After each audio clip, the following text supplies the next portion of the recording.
One of the reasons that people started looking at voter ID laws in the early 2000s was because of evidence of different kinds of fraud that occurred across the country.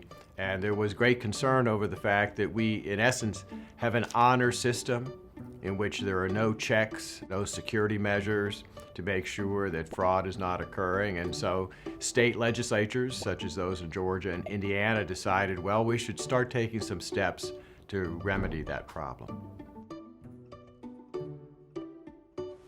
All states do not have voter identification laws. About a third of the states require some form of ID, but there are some very large states, such as California and New York, that have no ID requirement of any kind. Anyone can walk into a polling booth and ask for your ballot, and they probably will get handed that ballot with no questions asked. Every state that has put in an ID requirement has also put in a provision saying that any individual who does not already have a photo ID can obtain a free photo ID from state authorities to use for voting.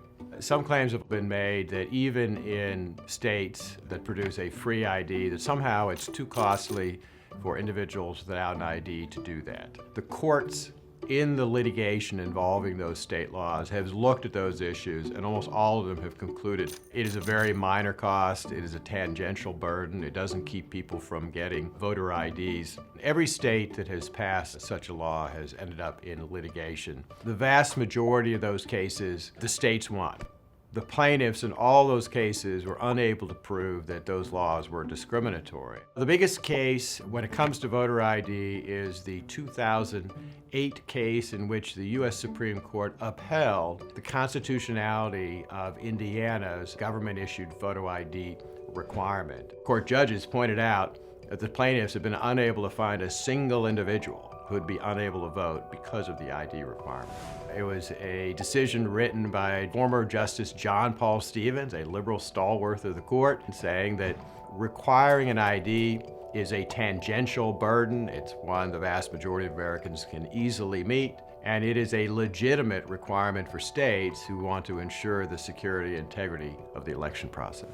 We've got turnout data for many years in the states that have ID requirements that can be compared to states that don't have ID requirements. And in fact, there was a recent study released by the National Bureau of Economic Research in which they looked at 10 years worth of data in all 50 states, and their conclusion was voter ID does not disenfranchise voters, it does not prevent people from being able to vote, and that's true across all racial ethnic lines.